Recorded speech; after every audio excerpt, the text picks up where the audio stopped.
दुनिया के सबसे खतरनाक इलाके के बीच समुद्र की गहराई में एक ऐसी जेल मौजूद थी जिसका नाम सुनकर बड़े बड़े लोग कांप जाते थे, ड्रैगन प्रिजन। यह कोई आम जेल नहीं थी। यहाँ जो भी अंदर आता था वो अपनी मर्जी से कभी बाहर नहीं जा पाता था। लेकिन आज सालों बाद पहली बार कुछ अलग होने वाला था। सभी कैदी एक लाइन में खड़े थे और उनके सामने खड़ा था वो आदमी जिससे पूरी अंडरवर्ल्ड कांपती थी। एक बुजुर्ग आदमी भावुक होकर कहता है, मास्टर आपने इतने साल खुद को यहाँ कैद रखा, बहुत सहा है आपने। यन हल्की मुस्कान के साथ कहता, मैंने जो किया अपनी मर्जी से किया, लेकिन अब वक्त आ गया यहाँ से जाने का। जेल छोड़ने से पहले वो 2 नियम बनाता है। पहला, जो भी यहाँ है अपनी सजा ईमानदारी से पूरी करेगा। दूसरा, जो भी इस जेल से बाहर जाएगा वो किसी बेगुनाह को नुकसान नहीं पहुंचाएगा। फिर उसने सबकी तरफ देखकर कहा, अगर किसी ने भी ये दोनों नियम तोड़े तो मैं उसे ऐसी सजा दूंगा कि मौत भी आसान लगेगी। इतना बोलकर यान आखिरकार जेल छोड़ देता है, लेकिन उसे खुद नहीं पता था कि बाहर उसकी जिंदगी पूरी तरह बदलने वाली है। दूसरी तरफ एक अमीर परिवार में शादी की तैयारियां चल रही थी। लड़की का पिता गुस्से में कह रहा था, मेरी बेटी की शादी आखिर उस लड़के से कैसे हो सकती है। उसी वक्त यन वहां पहुंच जाता है। लड़की का पिता उसे देखकर कहता है, तुम आ गए। यन शांत आवाज में बोलता है, असल में मैं यहाँ शादी करने नहीं, ये रिश्ता खत्म करने आऊं। ये सुनते ही सब हैरान रह जाते हैं। लड़की के पिता शर्मिंदा होकर उससे माफी मांगने लगता है, लेकिन लड़की सीधे बोल देती है, मैं ये शादी नहीं करूंगी। फिर वो यन की तरफ देखकर घमंड से कहती है, तुम जैसे गरीब इंसान से शादी करने से अच्छा है मैं अकेली रहूं। यन बस चुपचाप सुनता रहता है। लड़की फिर कहती है, और सुन लो, मैं तुमसे कभी शादी नहीं करूंगी। यन हंसते हुए जवाब देता है, तुम गलत समझ रही हो, मैं भी तुमसे शादी करने नहीं आया, मैं खुद ये रिश्ता खत्म करने आया हूँ। लड़की को अपनी बेइज्जती महसूस होती है। वो गुस्से में कहती है, तुम मुझे रिजेक्ट कर रहे हो, तुम्हारी हिम्मत कैसे हुई।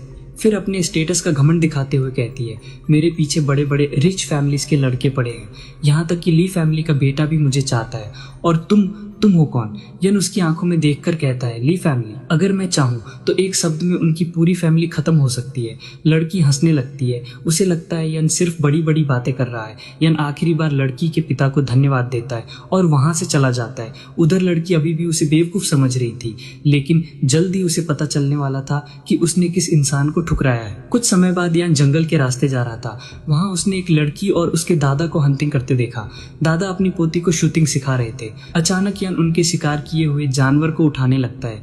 लड़की गुस्से में चिल्लाती है, रुको, वो हमारा शिकार है। लेकिन यह बिल्कुल शांत रहता है। दादा लड़की को रोकते हुए कहते हैं, छोड़ो, सिर्फ एक शिकार ही तो है। लेकिन यह अचानक ऐसी बात बोल देता है जिसे सुनकर दोनों चौंक जाते हैं। वो कहता है, ये दुनिया बहुत बड़ी है, तुम्हारी सोच से भी कहीं ज्यादा बड़ी। लड़की को उसकी बात समझ नहीं आती, वो उसे घमंडी समझती है। लड़की गुस्से में यहाँ पर हमला करने की कोशिश करती है, लेकिन अगले ही पल यान की बॉडी से खतरनाक किलिंग ऑरा निकलती है कि दोनों जम जाते हैं। लड़की के दादा तुरंत समझ जाते हैं कि ये कोई आम इंसान नहीं है। वो कांपती आवाज में कहते हैं, इतनी ताकत, ऐसा प्रेशर, क्या ये उन्हीं लेजेंडरी वॉरियर्स में से एक है। लड़की हैरान होकर पूछती है, दादाजी ये आखिर है कौन। दादा धीरे से बोलते हैं, शायद 8 और गॉड्स में से कोई। ये सुनते ही लड़की के पैरों तले जमीन खिसक जाती है। उसी समय इनको एक शॉकिंग खबर मिलती है। उसके आदमी बताते हैं, हमने उस महिला को ढूंढ लिया है। 5 साल पहले जिनसे आप मिले थे, उनका नाम यशुआन है और उन्होंने आपकी एक बेटी को जन्म दिया था। ये सुनते यन पूरी तरह हिल जाता है। उसे बताया जाता है कि उस लड़की को उसके परिवार ने स्वीकार नहीं किया।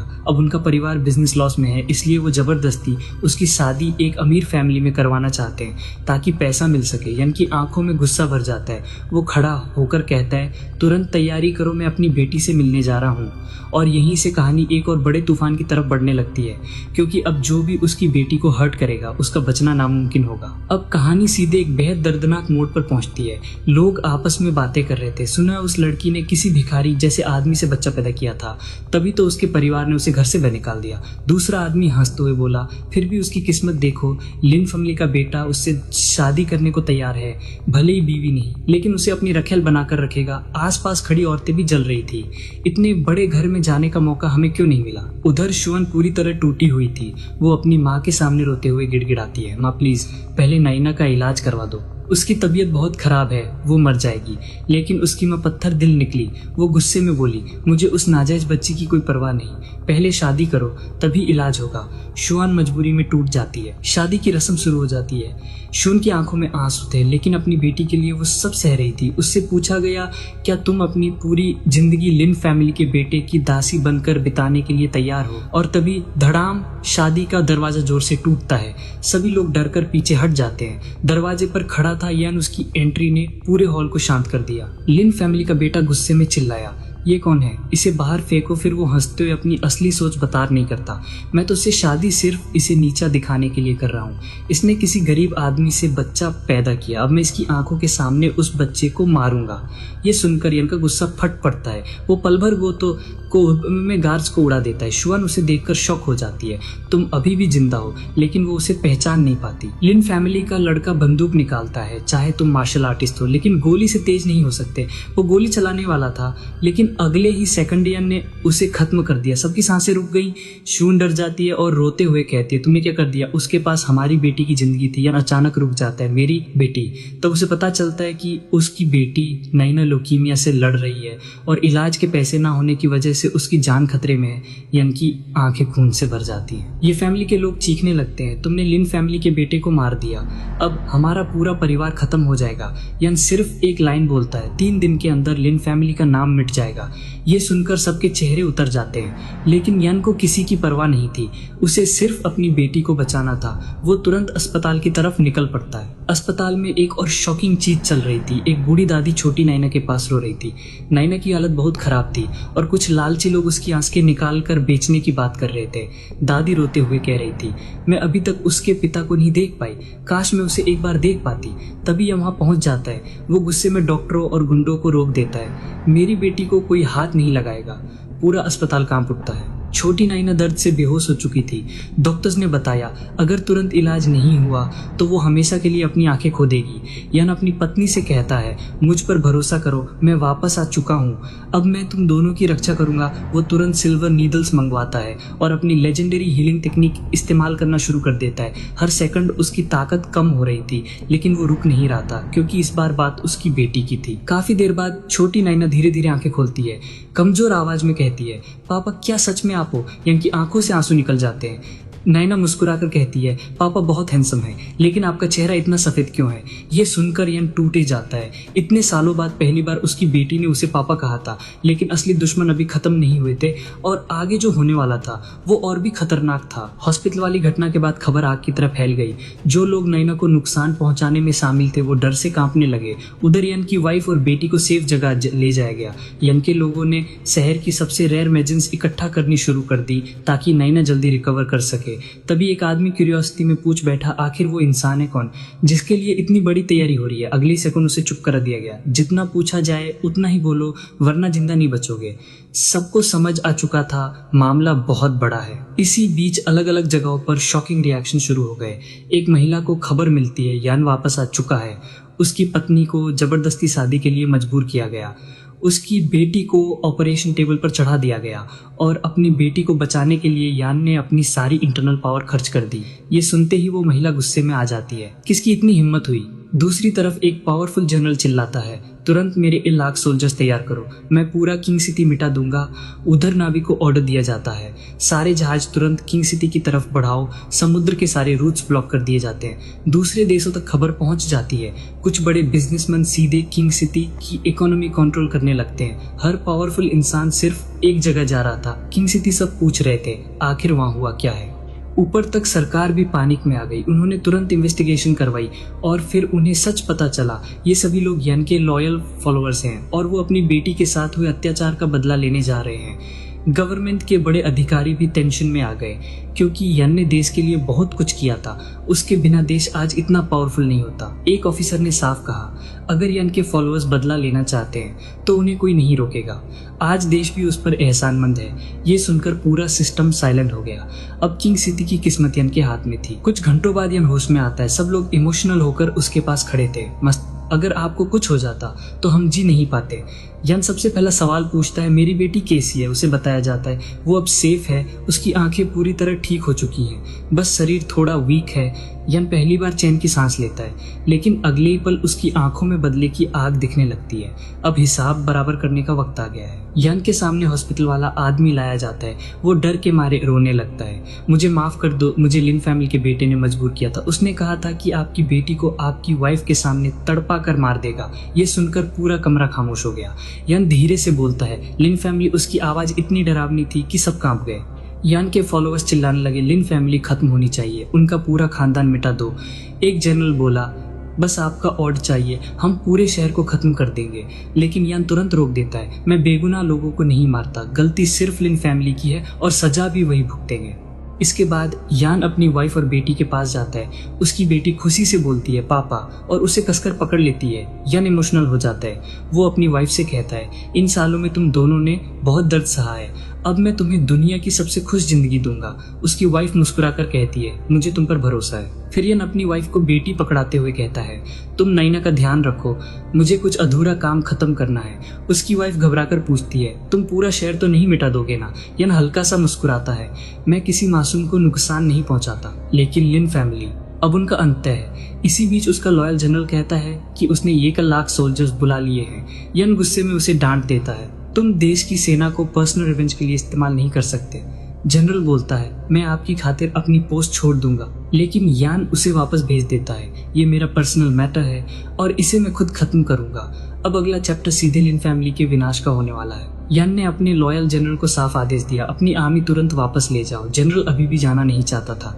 बॉस, इतने साल बाद आपको मिला हूँ, मैं नहीं जाना चाहता। यान थोड़ा नरम पड़ता है, ठीक है, सिर्फ एक दिन किंग सिटी में रुक सकते हो। जनरल खुश होकर बोलता है, थैंक यू बॉस।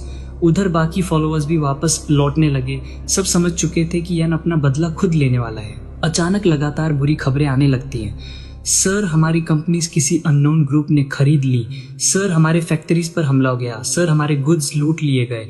सर, हमारे आदमी गायब हो रहे हैं। सर, गवर्नमेंट भी हमारे लोगों को अरेस्ट कर रही है।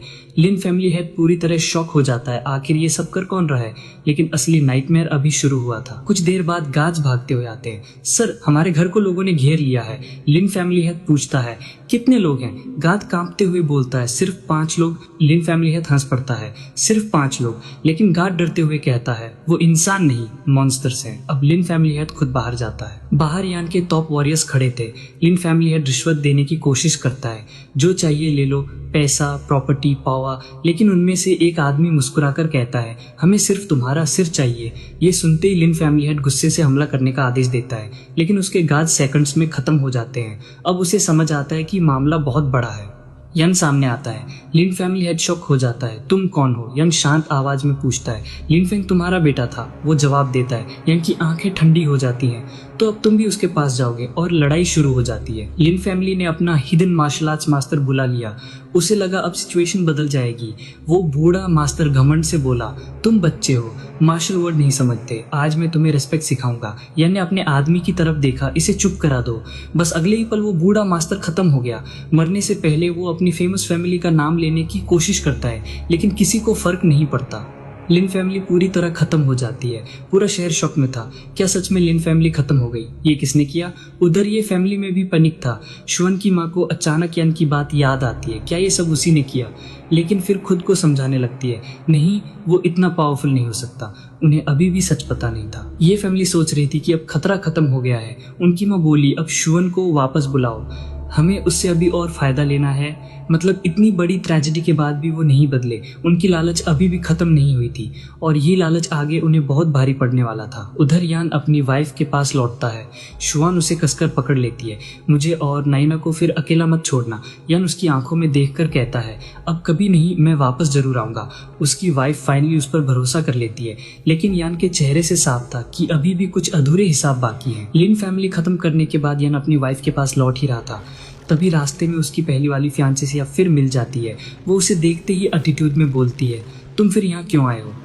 यान सीधा जवाब देता है, मैं रिश्ता खत्म करने आया हूँ। लेकिन सिया को लगता है कि यान बस अटेंशन लेने की कोशिश कर रहा है। वो हंसकर कहती है, ड्रामा मत करो, तुम बस मेरा ध्यान चाहते हो। फिर उसे चैलेंज देती है, तुमने कहा था ना कि एक शब्द में ली फैमिली खत्म कर सकते हो। आज मैं ली फैमिली के बेटे की पार्टी में जा रही हूँ, अगर हिम्मत है तो साथ चलो। यान बिना रिएक्ट किए उसके साथ चला जाता है। पार्टी में पहुंचते ही सिया के दोस्तों ने उसका स्वागत किया। तो इतनी देर से क्यों आई? फिर सबकी नजर यान पर गई।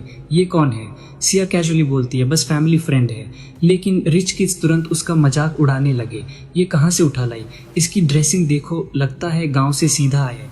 यान चुपचाप सब सुनता रहा, क्योंकि उसके लेवल का इंसान इन लोगों से बहस करना बेकार समझता था। ली फैमिली का लड़का भी वहां मौजूद था। वो सिया को इम्प्रेस करने की कोशिश कर रहा था। जब उसने देखा कि सिया यान को लाई है, तो उसने इनडायरेक्टली इंसल्ट करना शुरू कर दिया। अगर तुम्हारे दोस्त को हम पसंद नहीं तो उसके लिए अलग रूम अरेंज कर देते हैं, वो अकेले खाना खा सकता है। सब लोग हंसने लगे।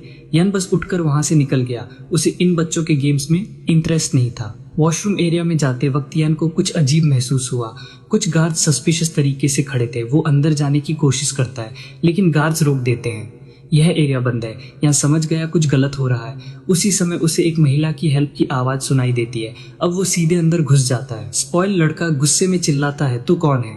यान बिना जवाब दिए उसके गार्ड्स को सेकंड्स में गिरा देता है। अब वो लड़का डर जाता है, मैं पुअर फैमिली से हूँ, मुझे हाथ मत लगाना। लेकिन यान को कोई फर्क नहीं पड़ा। उसे बुरी तरह पनिश किया, मरने नहीं दिया, लेकिन ऐसी हालत कर दी कि वो जिंदगी भर याद रखे। लड़की की रिक्वेस्ट पर उसकी जान छोड़ दी गई। उस लड़की की हालत अभी भी खराब थी क्योंकि ड्रग का असर बाकी था। यान उसे सेफ रूम में ले जाता है, उसकी ट्रीटमेंट करता है क्योंकि खुद भी मेडिकल टेक्निक्स जानता था। लेकिन बाहर लोगों ने सिचुएशन को गलत समझ लिया। उन्होंने सिर्फ इतना देखा कि यान एक ड्रंक लड़की को रूम में ले गया। अब रूमर्स फैलने लगे, लगता है वो मजे कर रहा है, सब गॉसिप करने लगे। सिया भी ये सुन लेती है। वो गुस्से में कमरे के बाहर पहुंचती है। मुझे पता था ये ऐसा ही इंसान है। उसके दोस्त भी यान का मजाक उड़ाने लगते हैं। तूने इसे फियांसे बनाया, तेरी चॉइस बहुत खराब है। सिया तुरंत साफ कर देती है, मैं इससे कभी शादी नहीं करूंगी। तभी ली फैमिली का लड़का मौका देखकर हीरो बनने की कोशिश करता है। वो सिया से कहता है, ऐसे आदमी को भूल जाओ, कुछ दिनों में मैं तुम्हारे पिता से तुम्हारा हाथ मांगूंगा। सिया उसके वर्ड सुनकर खुश हो जाती है। उसे लगता है उसे अब बेहतर ऑप्शन मिल गए। लेकिन उन्हें बिल्कुल अंदाजा नहीं था जिस इंसान का वो मजाक उड़ा रहे थे वो अभी अभी एक टॉप फैमिली की लड़की की जान बचा कर आया था। और जब सच सामने आएगा तो सबसे ज्यादा शर्म इन्हीं लोगों को आने वाली थी। उस स्पॉइल लड़के को छोड़ने के बाद यान बाहर आता है। वो लड़की जिसने उसकी जान बचाई थी अब पूरी तरह कंट्रोल में थी। तभी बाहर खड़े रिच किड्स अभी भी गॉसिप कर रहे थे। ड्रामा खत्म हो गया, अब बाहर निकलो। लेकिन तभी उस रेस्क्यू लड़की ने एंट्री मारी और उसने पूरे होटल को खाली करवाने का ऑर्डर दे दिया। सब लोग शॉक्ड थे। मैनेजर भी पहले मना करता है, माँ पूरा होटल बुक करना बहुत एक्सपेंसिव है। लेकिन लड़की ने बस कहा, जिसे डिसीजन लेना आता हो उसे बुलाओ। अब माहौल बदलने वाला था। कुछ देर बाद होटल का ओनर खुद भागता हुआ आता है। जैसे ही उसने उस लड़की को देखा उसका एटीट्यूड पूरी तरह बदल गया। आपने बताया क्यों नहीं कि आप आ रही हैं? अब सब रिच किड्स के चेहरे उतर गए। उन्हें समझ आ गया कि ये लड़की उनसे कई लेवल्स ऊपर है। उसने साफ कहा, आज मुझे यहाँ कोई आउटसाइडर नहीं चाहिए, और पूरा होटल खाली करवा दिया गया। ली फैमिली वाला लड़का अपनी पहचान दिखाने की कोशिश करता है। मेरे पिता ली फैमिली हेड है, लेकिन होटल उन्होंने उसकी बिल्कुल वैल्यू नहीं दी। ये मेरी प्रॉपर्टी है, जिसे चाहूँ अंदर आने दो। अब ली फैमिली का लड़का चुपचाप निकल जाता है। उसका फेक ईगो पूरी तरह टूट चुका था। उसी दौरान वो स्पॉइल्ड रिच लड़के का पिता वहां पहुंचता है। वो अपनी बेटी जैसी पावरफुल लड़की से मिलने की कोशिश करता है, लेकिन उसे अंदर आने तक नहीं दिया गया। और तभी पता चलता है कि उसके बेटे ने जो किया था उसकी वजह से पूरी उसकी फैमिली बर्बाद होने वाली है। वो लड़की सीधा आदेश देती है, वैंग फैमिली को खत्म कर दो, बस एक सेंटेंस और उनकी किस्मत खत्म। अब वो पावरफुल लड़की यन को ध्यान से देखने लगती है। उसे ऐसा फील होता है जैसे वो उसे पहले से जानती हो। वो कहती है कि हम पहले मिल चुके हैं। यन कैजुअली बोलता है, तुम गलत इंसान समझ रही हो। लेकिन लड़की को पूरा यकीन था कि उसके पीछे कोई बड़ा सीक्रेट है। सीन शिफ्ट होता है सिया के घर। यन ऑफिशियली उसके पिता से मिलने जाता है। वो सीधा बोलता है, मैं ये एंगेजमेंट खत्म करना चाहता हूँ। सिया के पिता शक हो जाते हैं। उन्हें लगता है सिया ने कुछ गलत किया होगा, लेकिन यन साफ कर देता है, गलती आपकी बेटी की नहीं है, मेरी पहले से वाइफ और डॉटर है। ये सुनकर सिया के पिता पूरी तरह शॉक्ड रह जाते हैं। यान बताता है कि उसे हाल ही में पता चला कि उसकी वाइफ और डॉटर मौजूद है। वो कहता है, मैं अपनी वाइफ और डॉटर को छोड़ने वालों में से नहीं हूँ, इसलिए ये रिश्ता सही नहीं है। सिया के पिता उसकी ऑनेस्टी देखकर रिस्पेक्ट करने लगते हैं। वो दुखी होकर रिश्ता खत्म करने के लिए मान जाते हैं। यान घर लौटता है। उसकी छोटी बेटी नाइना दौड़कर उसे पकड़ लेती है। पापा, मुझे लगा आप फिर छोड़कर चले जाओगे। यान इमोशनल होकर कहता है, अब कभी नहीं। नाइना क्यूट तरीके से बोलती है, पापा मुझे KFC खाना है। फिर कहती है, स्कूल के बच्चे कहते हैं मेरा पापा नहीं है, कल आप मुझे स्कूल छोड़ने चलोगे? यान तुरंत हाँ बोल देता है। ये मोमेंट काफी इमोशनल था। तभी शुआन को उसकी माँ का फोन आता है। वो गुस्से में उसे तुरंत घर बुलाती है। शुआन डर जाती है। यान तुरंत कहता है, मैं तुम्हारे साथ चलूंगा। छोटी नाइना भी डर जाती है।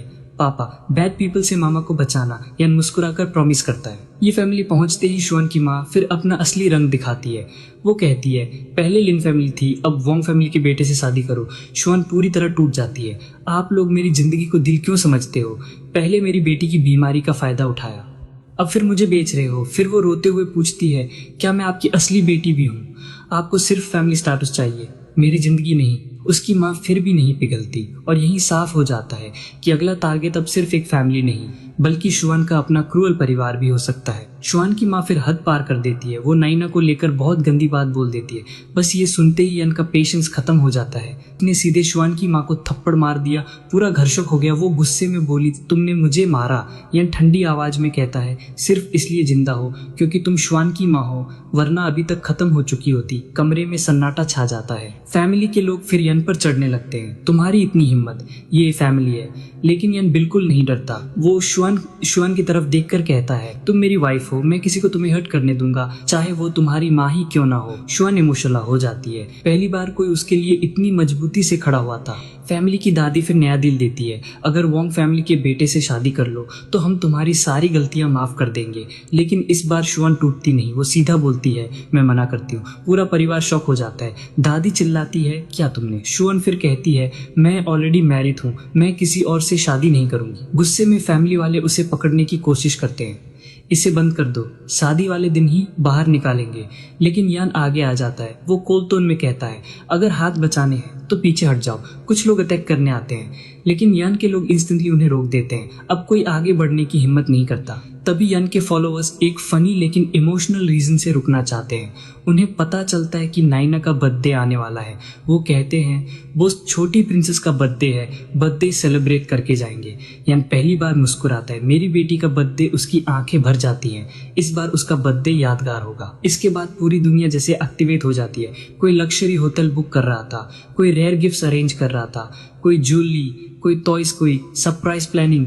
यान के फॉलोअर्स दुनिया भर से गिफ्ट्स भेजने लगे। हर कोई उसकी बेटी को खुश करना चाहता था। ऊपर गवर्नमेंट तक खबर पहुंच जाती है, यान अपनी बेटी का बर्थडे मना रहा है। ऑफिशियल्स तुरंत डिस्कशन करते हैं, उसने देश के लिए बहुत किया है, हमें भी सिक्योरिटी प्रोवाइड करनी चाहिए। उन्हें फॉरेन थ्रेट की खबर भी मिलती है, इसलिए सीक्रेटली उसकी फैमिली की प्रोटेक्शन बढ़ा दी जाती है। उधर यन अपनी फैमिली के साथ उनके छोटे से रेंटेड घर में जाता है। नाइना एक्साइटेड होकर उसे अपना रैबिट दिखाती है। पापा देखो कितना क्यूट है। यन मुस्कुराकर कहता है, तुम्हारी तरह क्यूट है। ये छोटा सा सीन काफी होलसम था।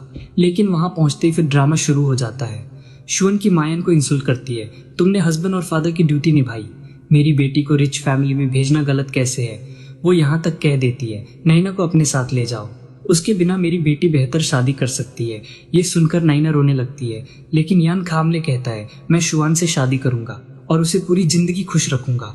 माँ हंसते हुए चैलेंज देती है, पहले 1 करोड़ छोड़ो, कम से कम 10 लाख लाकर दिखाओ। 3 दिन में पैसे लाओ, वरना मेरी बेटी से दूर हो जाओ। यान बिना डरे जवाब देता है, ठीक है 3 दिन बाद पैसे मिल जाएंगे। अब सबको लगता है उसने बड़ी गलती कर दी। लेकिन यान के चेहरे पर कॉन्फिडेंस बता रहा था कि 3 दिन बाद पूरा खेल पलटने वाला है। नाइना अपनी बर्थडे विश बताती है, पापा मुझे बड़ा सा केक चाहिए और मैं अपने सारे क्लासमेट्स को भी बुलाऊंगी। यान बिना सोचे बोलता है, जो मेरी प्रिंसेस चाहेगी वही होगा। शुआन हंसकर कहती है, उसे स्पॉइल मत करो। यान तुरंत जवाब देता है, अगर मैं अपनी बेटी को स्पॉइल नहीं करूंगा तो कौन करेगा। ये छोटा सा फैमिली मोमेंट काफी होलसम था। बर्थडे वेन्यू था चिंग सिटी ग्रैंड होटल। उधर एक बिजनेसमैन अंदर घुसने की कोशिश करता है। मैं बिजनेस मीटिंग के लिए आया हूँ, लेकिन गार्ड्स उसे रोक देते हैं। आज पूरा होटल प्राइवेट बुकिंग पर है। वो आदमी एटीट्यूड दिखाता है, जानते हो मैं कौन हूँ। लेकिन गार्ड्स बिल्कुल नहीं डरते क्योंकि आज होटल किसी और लेवल के लोगों के लिए बुक था। फिर बड़े बड़े बिजनेसमैन आने लगते हैं। लग्जरी कार के बाद लग्जरी का शहर के रिचेस्ट लोग एक एक करके आने लगे। जो लोग बाहर खड़े थे वो शॉक में थे, आखिर बर्थडे किसका है। तभी और भी बड़े लोग आते हैं। City leader, top businessman, jewellery king और फिर वॉर जनरल्स भी पहुंच जाते हैं। अब सबकी सांसें रुक जाती हैं। फिर सभी लोग एक साथ यान के सामने झुक जाते हैं। ग्रीटिंग्स यान। पूरा होटल साइलेंट हो जाता है। लोगों को समझ आ जाता है कि नाइना का फादर कोई नॉर्मल इंसान नहीं है। सबकी नजर यान की गोद में बैठी नाइना पर जाती है। अब लोग उसे अलग नजर से देखने लगे। नाइना के क्लासमेट्स भी पार्टी में आते हैं, लेकिन कुछ पेरेंट्स गॉसिप करना शुरू कर देते हैं। सुना है नाइना सिंगल मदर की बेटी है, उसकी माँ का कैरेक्टर भी ठीक नहीं। यान ये सब सुन लेता है। उसकी आंखें ठंडी हो जाती हैं। एक छोटा बच्चा नाइना को चिढ़ाने लगता है, तुम्हारा कोई असली पापा नहीं है, वो तुम्हारे स्टेप फादर हैं। नाइना रोते हुए बोलती है, वो मेरे रियल पापा हैं। बच्चा फिर उसकी माँ के बारे में गलत बोलता है। अब यन का गुस्सा एक्सप्लोड हो जाता है। यन तुरंत सिक्योरिटी को आदेश देता है, इन लोगों को बाहर निकालो और इन्हें समझाओ कि किसके बारे में क्या बोलना चाहिए।